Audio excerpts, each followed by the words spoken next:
అందరికీ జేబీఎం. నేను Rajesh Mahasen. Welcome to Mahasen media. రాష్ట్రపతి పాలన కావాలి అని చెప్పి అడుగుతున్నాడు జగన్ రెడ్డి. పాపం అతనికి నిజంగా తెలియదేమో అండి. ఒక రాష్ట్రానికి రాష్ట్రపతి పాలన ఏ సమయాల్లో విధిస్తారు, ఎలాంటి పరిస్థితులు ఉండాలనేది మినిమం నాలెడ్జ్ కూడా జగన్మోహన్ రెడ్డి దగ్గర లేదు.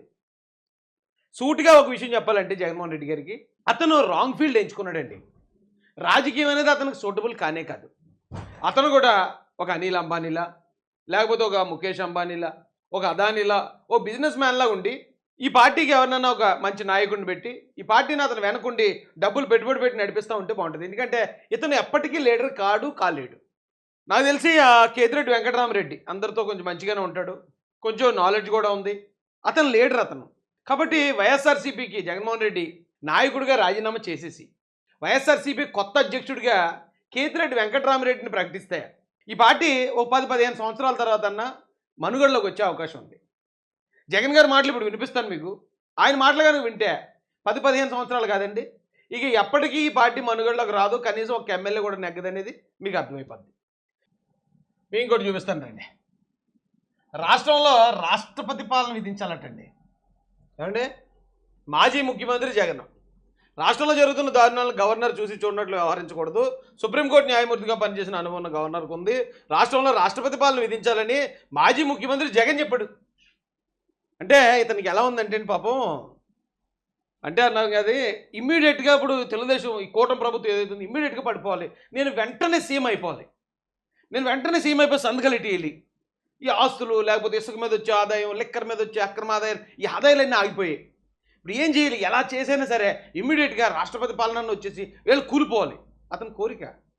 అయితే ఎవరైనా చెప్పండి జగన్కి రాష్ట్రపతి పాలన ఏ సందర్భాల్లో విధిస్తారు, అది కూడా చూపిస్తాను రండి. రాష్ట్రపతి పాలన ఆల్రెడీ మన రాష్ట్రంలో 2 సార్లు విధించారండి. ఇక ఆంధ్రప్రదేశ్ 2 సార్లు, అంటే 18 జనవరి 1973, 10 డిసెంబర్ దాకా ఉంది. ఎంత 327 రోజులు ఉందటండి, దాదాపు సంవత్సరం ఉంది రాష్ట్రపతి పాలన. ఏ సందర్భంలో? సీఎం పివి నరసింహారావు హయాంలో జయాంధ్ర ఉద్యమం కారణంగా శాంతి భద్రతలు కుప్పకూలాయి. జగన్మోహన్ రెడ్డికి ఎవరైనా చెప్పండి రాష్ట్రపతి పాలన ఒక రాష్ట్రంలో విధించాలి అంటే ఆ రాష్ట్రంలో పెద్ద పెద్ద అల్లర్లు జరుగుతూ ఉండే, మత ఘర్షణలు, లేకపోతే 2 వర్గాల మధ్యలో ఇక ఈ స్థాయి పెద్ద ఉద్యమాలు జరగటం, ఒకరిల్లు ఒకరు తగలబెట్టుకోవటం, లేకపోతే ప్రభుత్వాస్తులు ధ్వంసం చేయటం, ఇలాంటి పెద్ద పెద్ద విషయాలు జరిగినప్పుడు రాష్ట్రపతి పాలన పెడతారు. First point.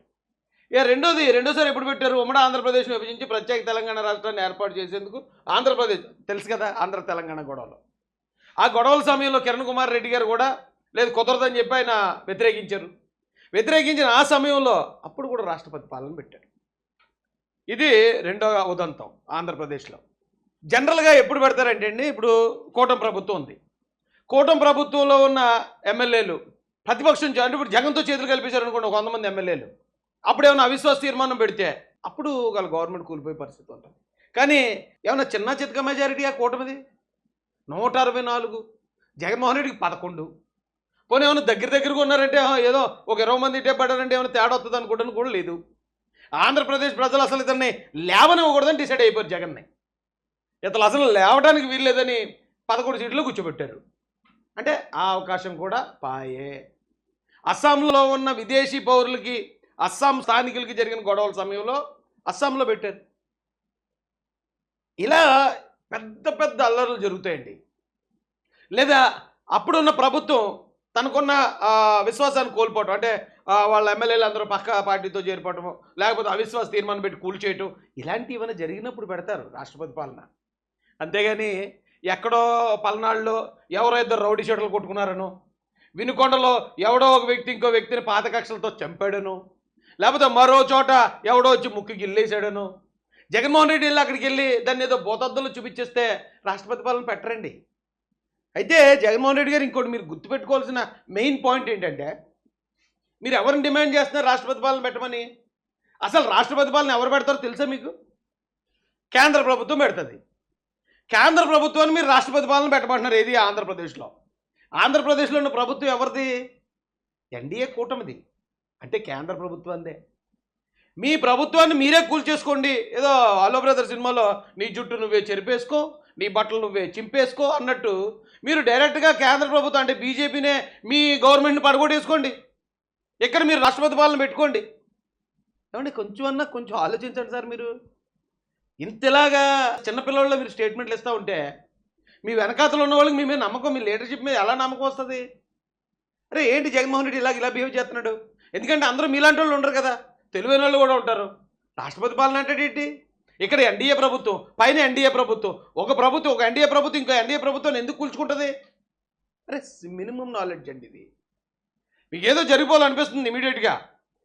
నేను ముఖ్యమంత్రి 30 సంవత్సరాలు అనుకున్నాను, ఇప్పుడు సడన్గా ఆంధ్రప్రదేశ్ ప్రజలందరూ 56% ఓట్లు అయితే అయిపోద్దా? కుదరదు, అసలు నేనే ముఖ్యమంత్రిని అనుకుంటున్నాను. కరెక్ట్ కాదండి జగన్మోహన్ రెడ్డి గారు, కొంచెం ఆలోచించండి. మీకు రాజకీయాలు షూట్ కాదు. లేదా ఓ పని చేయండి, కాళ్ళు గడ్డలు పట్టుకుని ఆ శరణంలో బతులాడుకుని మీరు మాత్రం రాజీనామా చేసి మీరు చక్కగా వ్యాపారాలు చూసుకుంటూ ఆవిడని తీసుకొచ్చి వైఎస్ఆర్సీపీకి అధ్యక్షురాలను చేసుకోండి. ఎందుకంటే మీరు బయట వాళ్ళు నమ్మరు కాబట్టి. మీ చెల్లినే నమ్మరు, మీ తల్లినే నమ్మరు మీరు. ఇక కేతిరెడ్డి వెంకటరామరెడ్డిని ఏం నమ్ముతారు? కాబట్టి షర్మిలమ్మనో లేకపోతే భారతిరెడ్డి గారు కూడా నాకు తెలిసి అంత రాజకీయం డీల్ చేయలేరు. కాబట్టి మీరు అది చేస్తే మంచిదండి. ఎందుకంటే ఇప్పుడు ఇంక మీ మీద ఎవరికీ నమ్మకం లేదు. వైజాగ్ స్టాండింగ్ కమిటీలో 10కి 10 టీడీపీ నెగ్గేసిందంటే అక్కడ ఉన్నవాళ్ళు మీ వాళ్ళు. మళ్ళీ మీ ఎమ్మెల్యేలకు మీ మీద నమ్మకం పోయింది, మీ మంత్రులకు మీ మీద నమ్మకం పోయింది, మీ మాజీ మంత్రులకి. ఇప్పుడు ఎంపీటీసీలకి, జడ్పీటీసీలకి, సర్పంచ్లకి మీ మీద నమ్మకం పోయింది. రేపు అప్పుడు ఎమ్మెల్సీలో కూడా మీరు దెబ్బతినేస్తారు ఘోరంగా. ఎందుకంటే అక్కడ ఉన్న వాళ్ళందరూ మీ నిజ స్వరూపం తెలుసుకున్నారు. బొత్స సత్యనారాయణ గారు కూడా పెట్టే డబ్బులు బొక్క. ఏంటండి చాలా బాధ అనిపిస్తుంది నాకు జగన్మోహన్ రెడ్డి గారు ఇలాంటి పరిస్థితిలో ఉండటం.